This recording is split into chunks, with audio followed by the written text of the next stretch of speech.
किन्नर कहाँ चला गया? वो भी तो है, वो भी तो इंसान है, मुझे भी तो हक है। हम भी तो जी सकते हैं, खुल खुल के जी सकते हैं। कब तक घर घर में बंद रहेंगे? हम तो यही कहेंगे। राशन कार्ड मिला और कमर भी दिया और पर्स भी मिला और साथ में गुलाब का फूल भी दिया। मुझे बहुत खुशी की बात है आज। गुलाब का फूल बहुत अपने से जो प्यारे रहते हैं उन्हीं को दिया जाता है। हाँ, प्यार था तब तो दिया गुलाब के फूल हाथ में। हाँ, मैं ये समझती हूँ कि बहुत अच्छा रहेगा कि थर्ड जेंडर्स या किन्नर उनको हर विभाग से जोड़ा जाए, शिक्षा के विभाग से। बहुत दुख लगता है सर, बहुत दुख लगता है। बाजार में जाते हैं लोग ताना मारते हैं, क्या कहते हैं, हिजरे है, छक्के है, फलाना ढकाना सब कहते हैं। अरे इंसान का सोच गलत है। तू भी इसी माँ से जन्म लिया कोख से, हम भी इसी माँ से कोख से जन्मे में। तू भी इंसान, हम भी इंसान। थर्ड जेंडर इस वक्त हम लोग अभी 1 साल से ही इनके साथ जुड़े हैं और इनकी जो संख्या है लगभग 15 से 20 है। लेकिन जब ये आते हैं तो इनको हम लोग खास देखते हैं। और मैं ये भी बताना चाहती हूँ कि इनको जो खास ट्रीटमेंट्स की आवश्यकता है। नमस्कार, आप देख रहे हैं खबरी और अभी मैं मौजूद हूँ रक्सौल अनुमंडल कार्यालय में। और आपको मैं बता दूं, आप देख सकते हैं किस तरह से जिसे हिजा कहा जाता है, थर्ड जेंडर, छक्का भी लोग कहते हैं, लेकिन और भोजपुरी में लोग मौका कहता है। हाँ, तो चलिए हम बता दें, इन लोगों को आज बहुत सम्मान दिया गया है और ज्योति मैम के द्वारा इन लोगों को गुलाब का गुच्छा दिया गया, क्या दिया गया। तो चलिए इन लोगों से हम बात करते हैं और जानने की कोशिश करते हैं कि इन लोगों का आज कैसा लगा, आज जो इनको सम्मान मिला है। क्योंकि इनको लोग रास्ते पर जब ये लोग चलते हैं तो गाली देते हैं, कमेंट करते हैं, क्या क्या लोग करते हैं। बच्चे का झुंड पीछे चलता है और हल्ला करता है। तो चलिए इन लोगों से बात करते हैं। चलिए, आपका स्वागत है खबरी में। धन्यवाद मैम का। तो क्या लगता है आज का सम्मान देख करके? क्योंकि आप लोग जब जाते हैं रास्ता से तो बहुत दुख लगता है जी। बहुत दुख लगता है सर, बहुत दुख लगता है। बाजार में जाते हैं लोग ताना मारते हैं, क्या कहते हैं, हिजरे है, छक्के है, फलाना ढकाना सब कहते हैं। अरे इंसान का सोच गलत है। तू भी इसी माँ से जन्म लिया कोख से, हम भी इसी माँ से कोख से जन्मे में। तू भी इंसान, हम भी इंसान। बस ये बात हम तो ये कहेंगे, तुझे इंसान ने बनाया, भगवान ने मुझे किन्नर बनाया, यही फर्क है। किन्नर के रूप में भगवान भी जन्म लिए हैं। हाँ, लिए हैं, लिए हैं, लिए हैं। क्यों नहीं लिए? आप लोगों को लोग क्यों ताना मारता है? सोच गलत है। और एक और बात है, ज्यादातर हम लोग देखते हैं कि खुशी में आप लोग आते हैं और बधाई लेते हैं, आशीर्वाद देते हैं। आप लोग कभी भी किसी के बारे में बुरा नहीं सोचते हैं, आशीर्वाद ही देते हैं। लेकिन लोग आप लोगों को ऐसा क्यों देख करके कमेंट करता है या दूसरे नज़र से देखता है, आखिर क्यों? हम तो सर ये कहेंगे, हम दुनिया में आए, हम आशीर्वाद देने के लिए आए हैं। हम तो ये कहेंगे कि माता रानी करे सबके बच्चे जिए, सबकी रोजी में बरकत देवे, है ना। हम तो यही कहेंगे, ठीक है। लेकिन सब गलत सोचते हैं ना, गलत बात है। अरे हम भी इंसान हैं, मुझे भी अपना हकदार बनाओ, है ना। हम भी हकदार, जीने का हकदार भी है, हम मुझे भी जीने का हक है। गलत हम तो ये कहेंगे बाबू कि तुम्हारे घर में जैसे हमारे भी इंसान, हम भी इंसान हैं, है ना। ऐसे मत बोला करके छक्के हिजरे हैं, फलान ढकाना। हम तो यही कहेंगे। आज तो आप लोगों को बहुत मान सम्मान मिला है और आप लोगों को राशन कार्ड भी मिल गया है। हाँ, राशन कार्ड मिला और कमर भी दिया और पर्स भी मिला और साथ में गुलाब का फूल भी दिया। मुझे बहुत खुशी की बात है आज। गुलाब का फूल बहुत अपने से जो प्यारे रहते हैं उन्हीं को दिया जाता है। हाँ, प्यार था तब तो दिया गुलाब के फूल हाथ में। हाँ, और खुशी की बात है। हम तो ये कहेंगे बहुत खुशी की बात, आज हम बहुत खुश हैं। तो बात है, हम तो ये कहेंगे बहुत खुशी की बात, आज हम बहुत खुश हैं। तो नहीं लगता है कि केवल राशन कार्ड और वस्त्र देने या गुलाब फूल देने से नहीं होगा, कम से कम शिक्षा, आप लोगों के लिए स्पेशल शिक्षा की व्यवस्था करनी चाहिए इस तरह की। जिस स्कूल में आप लोग जाते हैं पढ़ने, बच्चे और वहाँ शरारत करते हैं। देखो हम तो यही कहेंगे, हमारे तो बहुत मैडम जी, हमारा बहुत जी मैडम जी मुझे तो सिखाया, मुझे चलने का रास्ता दिखाया, जीने का रास्ता दिखाया मुझे।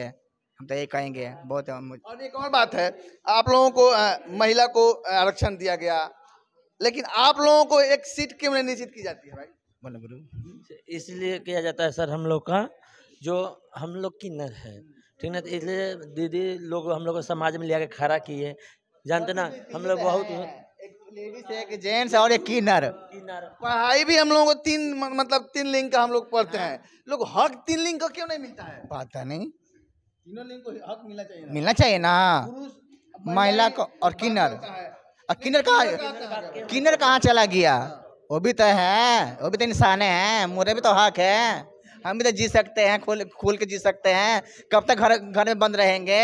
हम तो यही कहेंगे। तो चलिए मैम से बात करना चाहेंगे। कहाँ बड़ी मैम?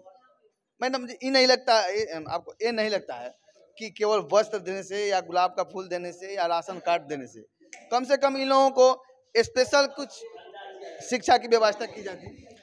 हाँ, मैं ये समझती हूँ कि बहुत अच्छा रहेगा कि थर्ड जेंडर्स या किन्नर उनको हर विभाग से जोड़ा जाए, शिक्षा के विभाग से और साथ में स्वास्थ्य के विभाग से और रोजगार के विभाग से। तो इससे क्या होगा कि वो हर स्थिति में और हर कदम पे हम लोगों के साथ होंगे, मुख्य धारा से जुड़ते चले जाएंगे। तो ये जो भेदभाव है ना केवल ये जो सिस्टम्स के द्वारा, लेकिन अपने आप में भी इनको हमको ये मजबूती देनी पड़ेगी और इनके अंदर में भी ये आत्मविश्वास जगना है कि हम भी इनसे जुड़ना चाहते हैं। और साथ में जो डीएम्स और एसडीएम मैम की जो पहल है कि इनको मुख्य धाराओं से जोड़ा जाए, वो बहुत सफल हो रही है। मैडम जी, हम देखते हैं आप डंकन से हैं, हम डंकन की ही बात करेंगे और जगह की तो बात हम नहीं कर सकते हैं क्योंकि आपके यहाँ ज़्यादा डिसिप्लिन है। महिला के लिए खिड़की बनाई गई है, पुरुष के लिए बनाई गई है, लेकिन हिजड़ों के लिए क्यों नहीं बनाई गई? थर्ड जेंडर इस वक्त हम लोग अभी 1 साल से ही इनके साथ जुड़े हैं और इनकी जो संख्या है लगभग 15 से 20 हैं। लेकिन जो जब ये आते हैं तो इनको हम लोग खास देखते हैं और मैं ये भी बताना चाहती हूँ कि इनको जो खास ट्रीटमेंट्स की आवश्यकता है, ठीक है। अभी जो हमारे आंकड़े के हिसाब से अगर 100 में 50 लोग अभी इस वक्त एचआईवी से 100 में 50 लोग अभी इस वक्त एचआईवी से ग्रस्त हैं। ये मैं बताना चाहती हूँ, ये ज़रूरी है कि लोगों तक ये बात समझे और पहुँचे। तो इसीलिए ये समाज में जो हमारे पूर्वी चंपारण में शायद हम नंबर 2 में हैं एचआईवी एड्स के आंकड़ों में, तो हमको ये देखना है और वो सारी एहतियात बरतनी है। और इसीलिए हम चाहते हैं कि जो इनकी जो रोजगार की जो धाराएं हैं वो मुख्य धाराओं से जुड़े, जो डीएम सर भी काफी सारे। वही मैं भी कह रहा हूँ, जितने लोग बैठे हैं बहुत कम है लोग, कम से कम मैट्रिक भी किए होंगे इसमें। नहीं, कोई बात नहीं, जो लोग पढ़ाई तो जरूरी, जब पढ़ाई नहीं रहेगा, जब शिक्षा रहेगा, बिल्कुल सही कहती है बहुत सारी बीमारी हो सकती है भाई। जी नहीं, मैं ये समझ रही हूँ। देखिए, ऐसा है कि शिक्षा के विभाग से तो सबको जुड़ना चाहिए, ना केवल थर्ड जेंडर, लेकिन सबको जुड़ना चाहिए। लेकिन इनके लिए खास है कि कभी कभी जो भेदभाव होता है स्कूल्स के द्वारा, तो मैं चाहूंगी स्कूल्स में कुछ सीट्स इनके लिए रिजर्व हो जाएं। नहीं, जाति के लिए स्पेशल एक स्कूल बना दी जाती है, अति पिछड़ा कह करके बनाया जाता है ना, लेकिन इन लोगों के लिए स्पेशल स्कूल बनाना चाहिए कि नहीं? बनाना चाहिए। नहीं, मैं ये सोचती हूँ कि इनके लिए अलग से स्कूल नहीं होना चाहिए, लेकिन जो अगर हमें मुख्य धाराओं से जुड़ना है तो सारे, चाहे वो प्राइवेट कॉलेज हो, चाहे वो प्राइवेट स्कूल्स हो या प्राइवेट बड़े इंस्टीट्यूशंस हो, इनके लिए खास 1% सीट्स रहनी चाहिए, चाहे वो स्कूल्स में जैसे मैंने बताया या कॉलेजेस में। और ना केवल उसमें, लेकिन रोजगार में भी कुछ परसेंटेजेस सीट्स जो हैं इनके लिए फिक्स होनी चाहिए, तभी आगे बढ़ेंगे। क्योंकि अगर हमें इन्हें मेन स्ट्रीम करना है तो हमको इनको अपने साथ लेके आगे बढ़ना पड़ेगा और इनके अंदर भी वो आत्मविश्वास होना चाहिए कि हमारे लिए ये पोजीशंस खुल रही हैं, इनको भी आगे बढ़ना पड़ेगा।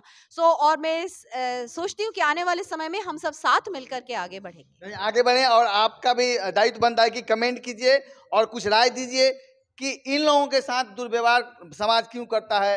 समाज ही नहीं, सरकार के द्वारा भी इन लोगों के लिए स्पेशल फंड अब तो आ गया भाई। चलो, रक्षा मंडल के द्वारा तो दिया गया राशन कार्ड, लेकिन केवल राशन कार्ड से ही नहीं, बाकी और विभाग में भी इन लोगों का जगह बनना चाहिए। तो चलिए मैम, बहुत बहुत धन्यवाद। थैंक यू, बहुत धन्यवाद आपको भी। चलिए आप देखते रहिए खबरी। जय हिंद। ओकाया लेकर आया है आधी इलेक्ट्रिक और आधी बैटरी वाला स्कूटर। एक बार चार्ज करें 160 किलोमीटर तक चलें। 1,75,000 वाला स्कूटर अब 1,09,000 में सब्सिडी के बाद। हर स्कूटर के खरीद पर पाएं गारंटेड इनाम। तो आइए समृद्धि इंटरप्राइजेज और फाइनेंस पर ले जाइए scooter. Main road, Laxmipur, Raxaul, SRP hospital के बगल में।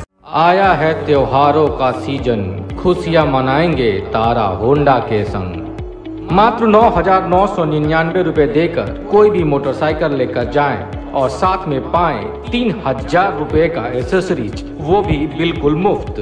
बिना चेक के भी फाइनेंस की है उत्तम व्यवस्था। Tara Honda, main road, Laxmipur, Raxaul. Nepal momo house, momo है खाना तो नेपाल क्यों जाना। लक्ष्मीपुर में हम है ना, chicken momo, veg momo, mutton momo, chicken कुरकुरे मोमो, स्टीम मोमो, फ्राई मोमो, तवा से हुआ, पानी से हुआ, मटन और चिकन था। जब ये सब मिले नेपाल मोमो हाउस तो और कहीं क्यों जाना। हमारा पता है Karbala road, Laxmipur, Raxaul. 9666110958। Apsara sari showroom. Fancy sari, salwar suit एवं शूटिंग शर्टिंग के लिए एक बार सेवा का मौका अवश्य दें। लोहापट्टी रोड, रक्सौल। एक दाम की दुकान।